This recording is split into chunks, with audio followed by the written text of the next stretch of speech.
I'm Esta, founder and president of Futures Without Violence, and it's great to be with you. I appreciate the opportunity to share how we are thinking about the immense challenge of building back better in the wake of the COVID-19 pandemic. The pandemic will continue to profoundly impact the lives of children and young people for years to come. The educational, health, social, and economic inequities of the pandemic have converged with devastating force on children and families already trying to hang on. Even before the pandemic, the undercurrents of poverty and racial injustice were driving too many young people into the justice system and their families into the child welfare system. And now, on top of all that, we see domestic violence, housing, food insecurity, and other disparities on the rise. I can't sugarcoat the distressing reality of this time, especially for so many kids and their families. But at the same time, I also see an opening for deep, lasting, and long overdue change, and that opening is the focus of our conversation. This catastrophic moment calls on us to reimagine the systems that are supposed to protect and educate and care for children and young people. The pandemic is forcing the opportunity to not just limit our reaction to the problems of the moment, but to change the underlying dynamics and to commit to build back better. We can build systems that incorporate economic and racial justice by design, wealth development, universal child care, access to health care, good schools, affordable and safe housing. When we think and act within that framework, we can start to think beyond jails, beyond shelters, and to think about healing from harm and more about preventing harm in the first place. With that in mind, these are our goals for this session. First, to explore how we can build back better for kids and families in the wake of the COVID-19 pandemic. Second, to discuss how we can help kids heal from trauma, and even more importantly, prevent that trauma in the first place. And third, to map a road to accountability for those who cause hurt and create meaningful ways for them to get on a different path, to heal, and to be good going forward. At Futures, we have developed a number of ways to support children so that we can prevent the trauma, violence, and abuse that so often derail the lives of our kids. Prevention is central to everything we do. This is hard work, filled with hard choices. And what my colleagues and I hope to do is to share not only a vision of what works for kids and families, but also to support you in this tough work, to share selected stories, poetry, and song designed to inspire and lift you. And I am grateful to be joined by my Futures colleagues, Brian O'Connor and Juan Areán, and together we are going to dive into how we envision building back better in ways that put the needs of kids and their families at the center. Brian is our Director of Public Education Campaigns and Programs at Futures and leads much of our work around childhood trauma. Juan Carlos is our Program Director and directs several of our groundbreaking programs working with abusive partners, fathering after violence, and responsible fathering initiatives. I have to say, it's great to see you on the screen, but I sure do miss seeing you in person. I hope we can do that soon. Brian, we're going to start with you. Can you take us through how prevalent childhood trauma is in the U.S. and what impact that has on so many kids' lives? Brian, welcome. Thanks, Esta. I really look forward to being able to see you in person again as well. And hello and welcome to everybody. Thanks a lot for your time. We look forward to the conversation to be had today. In talking about the prevalence of childhood trauma, and particularly around exposure to violence and its impacts, the numbers are hard to hear. Then they're really profound. The US DOJ reports that nearly 60% of children and youth are exposed to violence, crime, or abuse each year. But research shows that the child's positive and negative experiences can literally shape and reshape the brain. It also suggests that the more a child is exposed to traumatic stress, the more neural connections are created in regions of the brain that involve fear, anxiety, and impulsiveness. We all know what that feels like when adrenaline is running through our veins because we've been anxious or nervous or in fear ourselves. And unfortunately, when this happens, fewer regions of the brain create areas around reasoning and planning and behavioral control.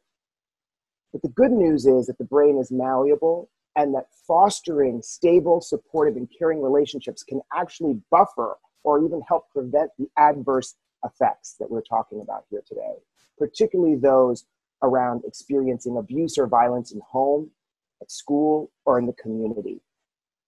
This can also result in lifelong benefits for children when it comes to their learning, when it comes to their behavior and overall health. But statistics only tell part of the story.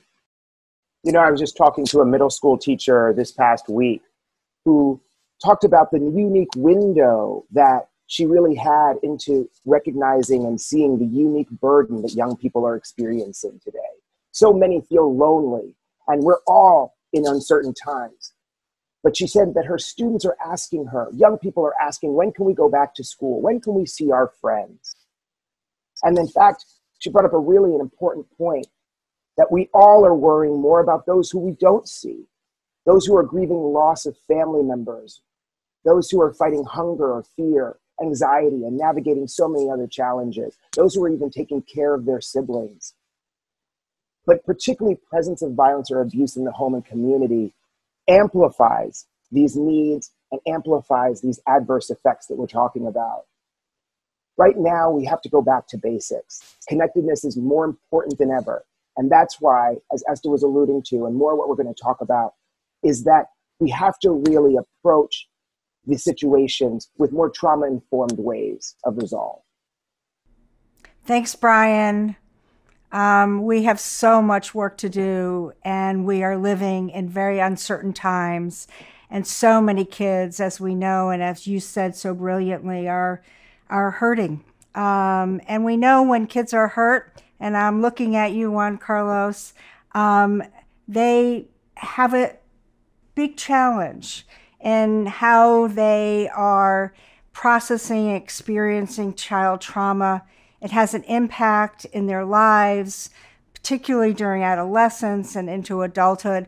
You have spent your life working with people who've been harmed, who also do harm.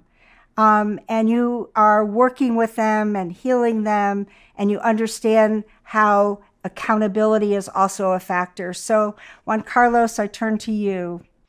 Thank you so much, Esta, and hello, Brian, and greetings to everyone from New York City. You're totally right. We often affirm at Future something that we know from research, that violence is a learned behavior.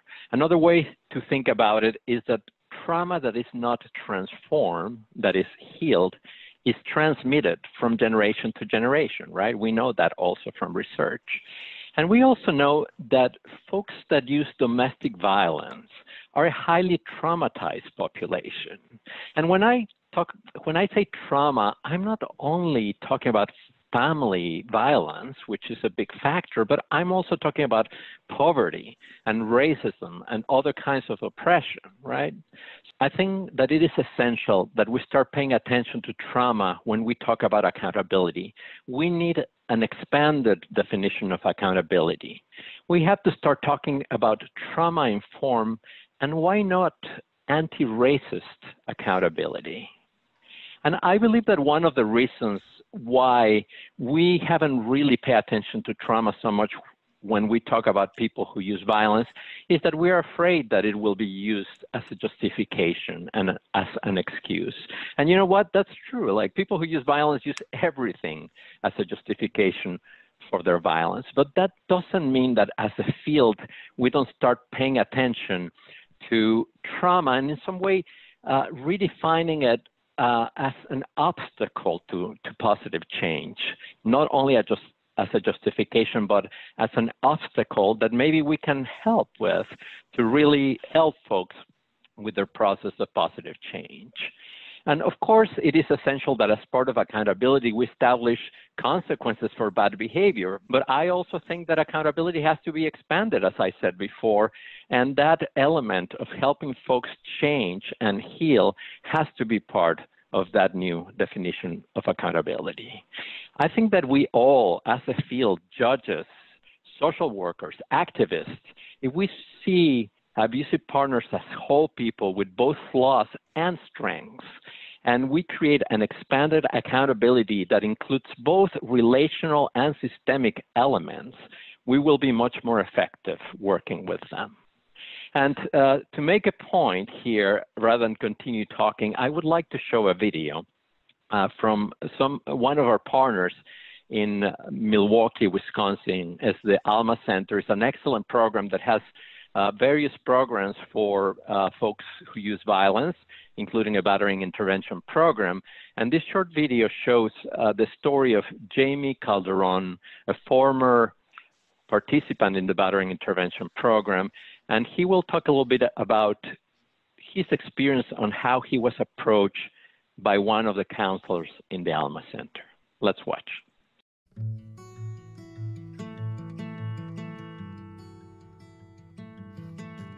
The thing I liked about it was because when I came, I got to be myself. It wasn't like I better watch what I say. Man, I can't really open up because if I open up, they might use this against me. You know, she allowed me, and the thing that really like was a turning point for me, I was there, I don't know how long, but I was pissed off I was mad about something, and it was just like, I don't care. Like, believe me, I don't care about going to the joint. Like, the prison system was basically my life, because at an early age, me personally, I knew I was going to prison. Probably before I knew I was going to graduate or become anything in life, I knew I was going to prison. It was just a matter for what and for how long. That's it. You know, so then she came and she basically was, I was hot-headed. I was like, I don't care, I'll go back to jail. She was like, Jamie, you know, I just read your file. And I'm like, what you mean? I was there by him for like a month. I've been through hell with him. I've been in jail with him, came back to him and everything, but she was like, I just read your file. She was like, I didn't read your file till just now, and then like, the stuff you done been through and what I see totally different. What's written on paper and what's how you really is. And that's one thing I think like a lot of programs and a lot of like the DOCs have issues with, because when we're young, they write a file on you. And that carries on for you. That I could have done something when I was 15, I'm 30 years old. They will open up that file and read it and judge me. Then they think they know me. So then I would tell them, well, what's my favorite color? Since you think you know me so much, tell me my favorite color. Tell me what I wanted to do when I was a shorty. I had dreams too. What was my dreams? You can't tell me that, but you could tell me I smoked weed at 13. You could tell me I was a bandit. You could tell me I got in a fight. You could tell me I got shot. But you can't tell me nothing positive about myself, but you think you know me. And with that, it was different because she didn't open up a file to read on me. She got to know me first as a person. And that right there was like just a changing point, because when she told me that, I was just thrown back. Like I said, so you just read my file now? Like literally, seriously? She's like, yeah. And that right there was just like, wow, it was just something like she got to know me and didn't judge me on my file. And even when she did read my file, it wasn't no difference. You know, when I watch Jamie in a tape, and I just can imagine his life. And I keep thinking, we have to be better, we have to do better. We have to figure out how to prevent trauma, not just respond to it. And I am just so dedicated to that. I've spent my life doing it. And I remember in the early 80s when I was lobbying Congress for the first piece of legislation that funds services for domestic violence in the nation. It was called the Family Violence Prevention and Services Act, intentionally. So at the heart of all of this, I really want us to focus more on prevention and healing, but prevention has to be so much a part of our agenda moving forward. I had a chance a couple years ago, well, actually more than a couple years ago, to do a TED Talk at TED Women, and I'd like to show you a clip. And I remember walking through the halls of the U.S. Capitol, and I was in my 30s, and my life had purpose, and I couldn't imagine that anybody would ever challenge this important piece of legislation. I was probably 30 and naive. But I heard about a congressman who had a very, very different point of view. Do you know what he called this important piece of legislation? He called it the Take the Fun Out of Marriage Act. The Take the Fun Out of Marriage Act, ladies and gentlemen, that was in 1984 in the United States, and I wish I had Twitter.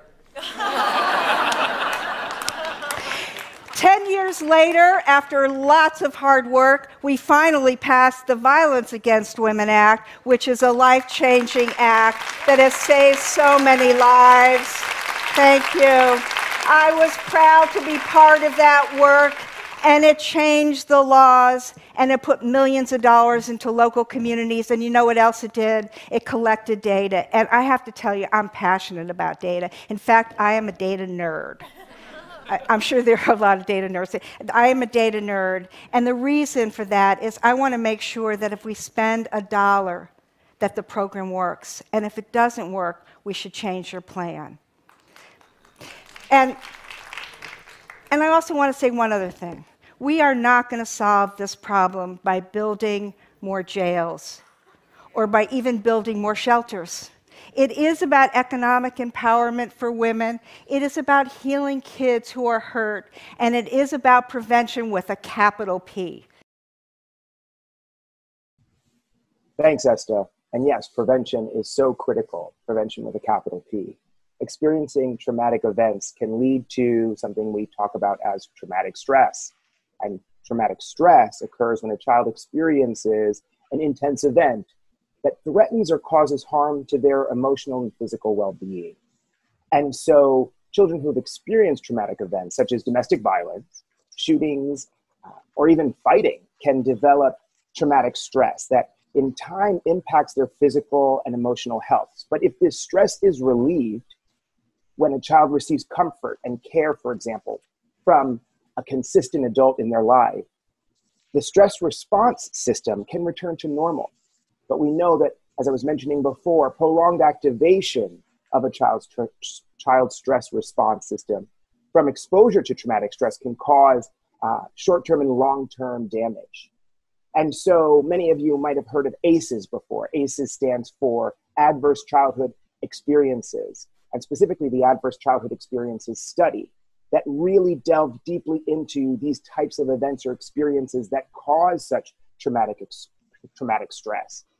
In response to this, and when we think about prevention and initiatives out there that are looking to address childhood trauma, Futures and our partners, the U.S. Department of Justice, developed the Changing Minds campaign. Changing Minds, as you probably noticed from the name, Changing Minds has a double meaning. And so one, it's around changing perspectives, changing our mind around reframing the conversation from, he's a bad kid to he's a hurt kid that really needs support and help and services that are effective in addressing this trauma. As well as then also what I've just been talking about when it comes to the brain science. The other side of this coin, the other meaning of Changing Minds, that there are actual physiological effects to the brain that we're looking to buffer and helping to reverse. And so with that, we developed a series of materials and creative tools that are looking to work with adults who interact with kids, a broad audience, in order to address childhood trauma in the life of a child. So notice how Miss Daniels is that caring and consistent adult for a young woman named Unique. And this is Unique's story. In middle school, you shouldn't have to go through that. Fights going on, people bringing knives. One of my friends got stabbed. It just seemed too much. As like a kid, you're gonna snap, and that's what happened. I snapped. If you can get to that pain, because a lot of these children, my goodness, they just have something to say. They're not being listened to. I don't just arm them with the script. I arm them with paper and a pen. You tell your own story.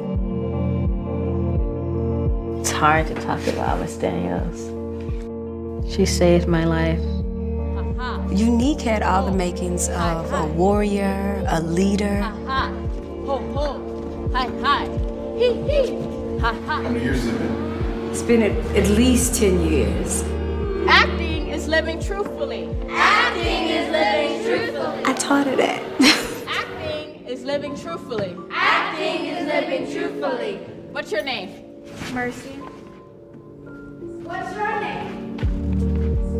I'm talking to you. Who are you? Miss Daniels. Who? I can't hear you. Who are you? I'm Unique. From your diaphragm, Miss Unique. Why are you here? Because I am unique and I belong here.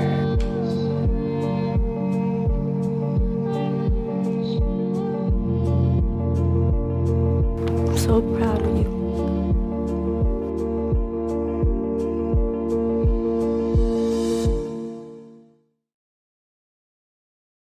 It's so critical that we understand the impacts of adverse childhood experiences in the life of a child. The question typically asked of a child is, what did you do? And the more meaningful question is, what happened to you? The playwright and actor Anna Devere Smith captures the critical difference in her brilliant one-woman show about the school-to-prison pipeline, Notes from the Field.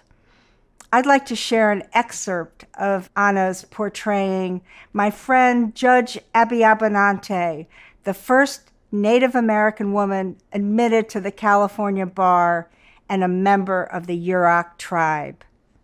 Let's take a look. You cannot deal with children if you don't have a sense of kindness and respect, and if you don't like them, and if you don't have systems that like them, support them, and stay with them. I get mad at you, so I throw you out of school? What is that? No. If I get mad at you, then we need to come closer. We need to be further. You did something wrong, then you need to be closer. You don't need to be further. If I think I have something to offer, then we need to come close. We don't need to be further. School to prison pipeline. Well, our kids aren't finishing school. They can't get jobs. They try to make do. They go to prison. That's what it is. Part of it is discipline. We don't have very good relationships with those people. Non-Indians, educators, white people. You know, they see our tribal kids as having behavioral problems, and then they get suspended from school, then they get arrested from school. We had an 8-year-old in Klamath. They were about to put cuffs on. I mean, you cannot cuff an 8-year-old. You just can't. It's stupid. If you have children who are suffering to the extent that they act out in school and do things that they should not do, which could include hitting a teacher, hitting another child, having some kind of a fit, and then they get arrested at school, or they get suspended, or they get expelled from school, and they get mad at somebody, they hit a school resource officer, and then they get handcuffed and they go to jail or juvenile hall or probation, and it just gets going and it keeps on going from there. And nobody says, why is this kid doing this? What's wrong? Right. And so with that question, we've even reframed that, right? Not what's wrong with you, but what happened to you?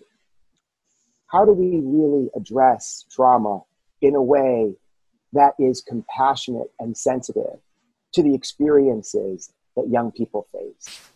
What's really important to think about as well, when it comes to the Changing Minds initiative, most specifically, that's the initiative that I was talking about that really portrayed and illustrated the story of Unique.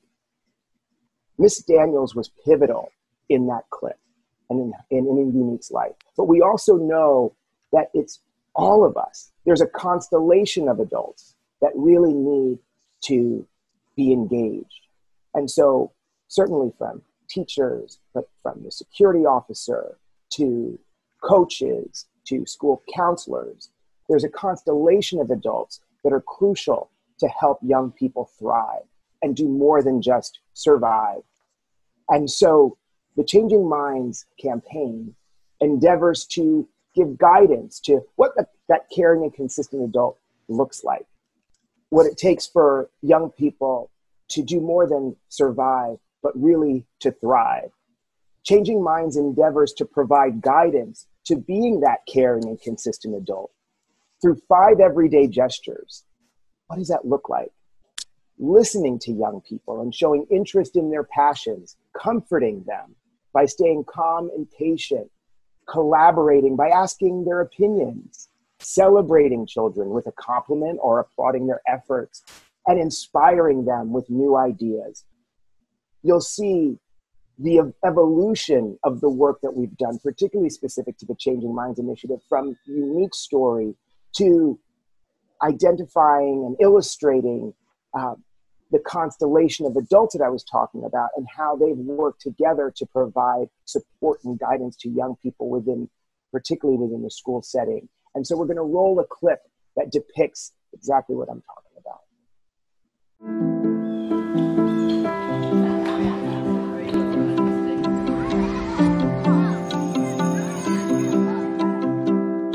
King is a super special place. I love teaching here.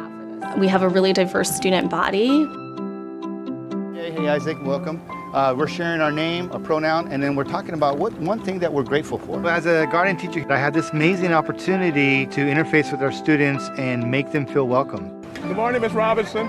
On a general basis, every day is something different. Hey Mario, hey Sierra. You don't know where these kids are coming from. We have kids that's been homeless, maybe not eating when they come in the morning. As a teacher, you see students for such a short window of time that you only see external manifestations of this turbulence that might be happening in their home lives. The amazing thing is, as an adult in these kids' lives, I can help reverse the damage done. The gestures are simple. Celebrate, inspire, collaborate, comfort, and listen. These 5 healing gestures I actually use every day. It gives me more confidence in my ability to be a communicator and an educator. So when I was speaking, a lot of you were listening, and when you were speaking, we were listening to you, right? I think without providing opportunities for healing, we risk having students who are unable to realize their full potential. I'm a believer that any child can never have too many caring adults in their life.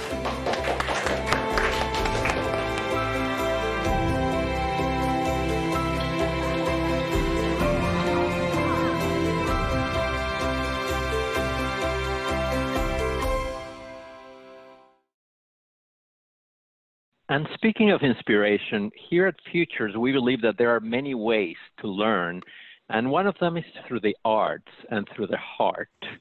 So right now, it's my pleasure to introduce a poem that was commissioned especially for this gathering and was created by a wonderful young poet, Emani Zessan. Enjoy it.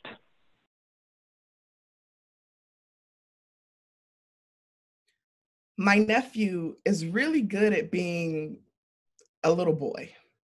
He's got the attention span of a fly, the energy of a star athlete, and a firecracker smile that lights up even the daytime. He is everything I've ever wanted in an 8-year-old friend. And while myself and the rest of our family will do everything in our power to keep him whole, to keep him steadily looking into a mirror that constantly reflects back who he was raised to be, I'm most afraid of what he will learn when we are not with him. I know enough to know how the media will unravel a child's tight-knit moral code, how social media or radio or television can turn the warmest little boy into a cold-hearted teenager, into a villainous young man right under our family tree. With every mention of Rihanna's success, I think of her escape from Chris Brown. With every joke about Tina Turner, Ike Turner's methods rise stronger. With every trans woman murdered for just living in her truth, I consider the precious little boys these men once were. And I want to ask them, who made you this way? When did it happen? Where does it hurt? What could have been done to keep you from breaking a person open in order to find yourself? There's an old African proverb that says, it takes a village to raise a child. For change to happen, our village must extend well beyond the people we know. Our village must include the neighbors, the educators, the social workers, the legal system. Our village must intervene every time. We must address problematic behavior and language every time. We must make it our responsibility to keep kids accountable every time. And to always, always ask the right questions. Because one joke, one song lyric, one push or shove or mean-spirited comment years later can and will turn into the worst day of someone's life. We must make it our responsibility to protect the people we will never meet. We must be steadfast in our commitment to the adults of the future. My nephew will be 9 next year. His name is Anthony. And every time I see him, I can't help but stare in awe at the fireworks in his teeth. I think about how loudly he laughs and loves the people around him, how easily his boom can become deadly. And I choose to believe that there exists a world where everywhere he turns, there is someone there to guide him towards his next destination. Someone there to help him manage whatever pain or grief or sadness or confusion arises. Please let there be a teacher or a counselor or a coach or a judge who will not just scold or reprimand as a reaction to the harm that he as a human will inevitably cause, but will be the preventative medicine, the vaccine that halts the pandemic of violence in our homes, in our families, in our communities. May the village never cease to raise all of our children. Wow, what an amazing way to encapsulate exactly what we are talking about, right? She talks about trauma, she talks about prevention, she talks about the responsibility that we all have to change this world. And if I can go back to the issue of accountability, because we are at the Judges Conference after all, and this idea of expanding this idea of accountability, I think not unlike what Brian was saying before, we can all play a part in a relational accountability that is not equated with punishment, but really with consequences, yes, again, but with opportunities to change. What about if families, neighbors, schools, faith communities can be part of this relational accountability that both establishes limits and consequences, but also supports people in that dream that Imani just shared, in the dream of healing and the dream of change before it's too late. I think we can create a holistic accountability that includes support such as education, employment, and housing, and also takes into account obstacles such as poverty, racism, and other kinds of oppression. And I think we will be much more effective if we, especially working with young people and young men in particular, who are starting to use violence in their relationships. And I just would like to end this segment with another clip from a man whose name is Monet. This is a video that I co-produced many years ago for Futures. And basically someone who, as you will see, grew up in an abusive household and had to grapple with that legacy. And you will see that it's a beautiful and inspiring way on how he dealt with this issue. Thank you so much.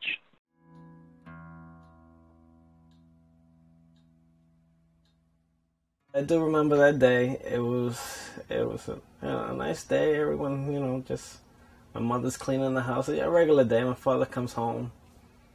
I don't think he was home that night because, he came home drunk. And a big argument started. My father and my brother got into it real bad. My mother screaming. And nice withdrawn. I just remember being real scared. I've always thought the reason I am the way I am, I try to base my life opposite of what I think my father was. Moni's a great father because he's patient with the kids. He shows love to the kids. He loved the kids. He showed love to me, which I think is very important because the kids need to see love in a marriage. I don't like to bully. I don't try to intimidate. I've never, ever, ever laid a hand on my wife. And I strongly think it's wrong. When somebody like Moni makes a decision and is successful in renouncing the violence in their life, something that they could have inherited from their own dad, something that they saw exercised in their family when they were growing up, when you're successful walking away from that, it's because you set up some other, practices instead of that. Moni's worked really hard to get a job that he loves, going to school for that, working really hard. He's got the support of his, longtime partner. So he's got that kind of support. He's got a history of somebody who's able to help him through these things. He makes time for his relationship with her, makes time with his kids. They can do things together as a family. And, and he makes time for, for other friendships with men that will support him in doing this, both in the firehouse, at work, and away from work. So I think it's important for men who want to do this, who want to fill up the vacuum of good practices, to think about what can they do instead of that. What kind of dreams do they have? What kind of visions do they have for the kind of life that they want to lead? Things that are different than what they saw their father do, and really make a concerted effort to go out and do that. Guys in the firehouse say, I won't do dishes, I don't clean. I clean, I do dishes, I don't mind that, you know what I mean? I don't get to do what I want anymore, you know what I mean? Because maybe my wife wants to go out, and I want to go out with the boys. It just doesn't work out anymore. Everything I do, every decision I make has to concern the well-being of my family now. Having my kids, it's not babysitting, you know what I mean? You got your kids, you can't say, I'm babysitting today. No, it's your kids. You don't babysit your kids. Just do like this. You pinch them? Don't do it. I pinched him. Don't do it. I believe you need discipline in the house. I mean, not necessarily spanking or nothing like that, but someone's got to be the tough person there. I mean, and I hate it because I don't like being the tough person. I want to let them do what they want to do, but I can't. I love my kids acting like they need me, Dad, help me with these clothes. Dad. Sometimes I don't want to deal with it, but, I feel needed. I feel there's a purpose for me here now, I want them to remember that I was there and I did what I did to get them where they are today.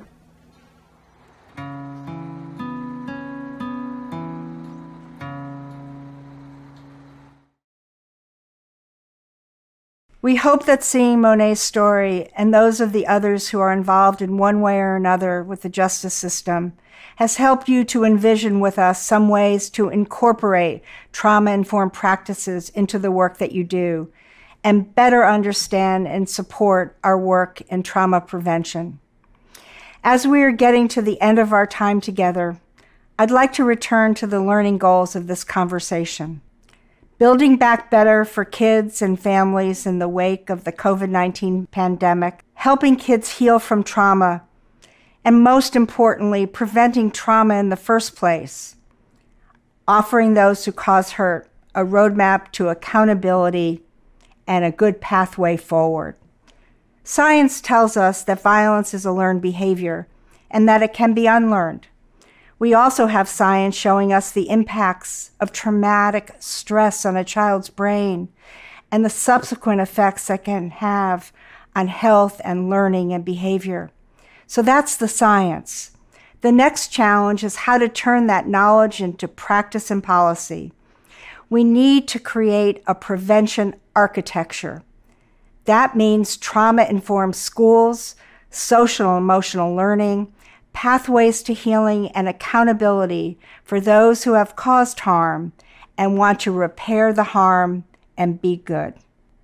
The prevention architecture has to cover families too, with real access to wealth development, universal quality childcare, healthcare, and safe, affordable housing.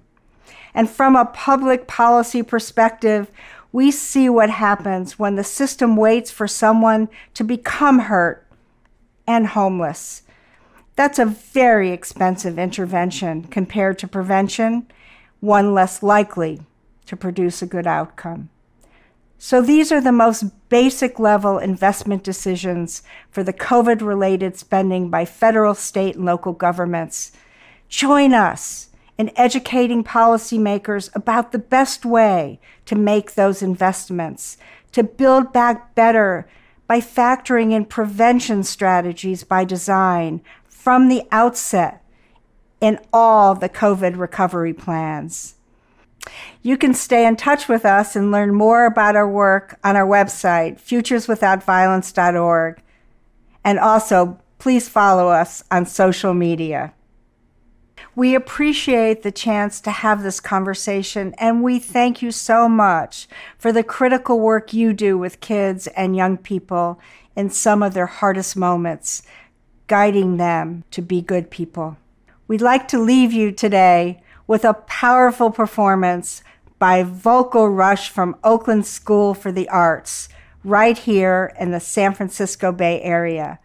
Please enjoy their incomparable rendition of All Good People. Thank you from the bottom of my heart for joining us. There are dogs in the yard, howling at the moon. There are sinners like me, our judgment's coming soon. And I stand at the bottom of this dark and lonely well, singing, please give me answers, so I might escape hell.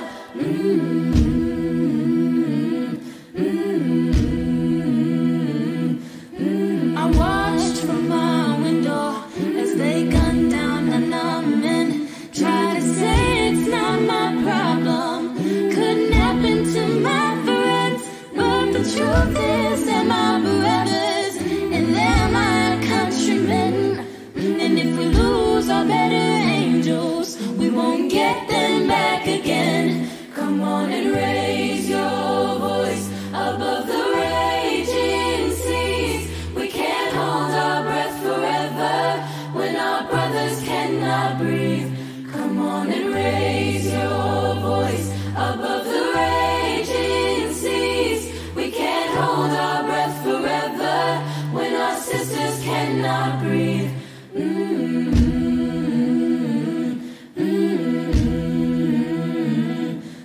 When I lived outside Atlanta, in Durham and Nashville, I spent years in California, in the valleys and the hills, and they say we fix the problem. Yeah, we all live the dream, but when shots ring out in Charleston, tell me who are the ones that bleed? Come on and raise your voice above the raging seas.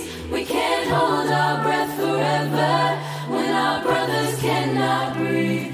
Come on and raise your voice above the raging seas. We can't hold our breath forever when our sisters cannot breathe.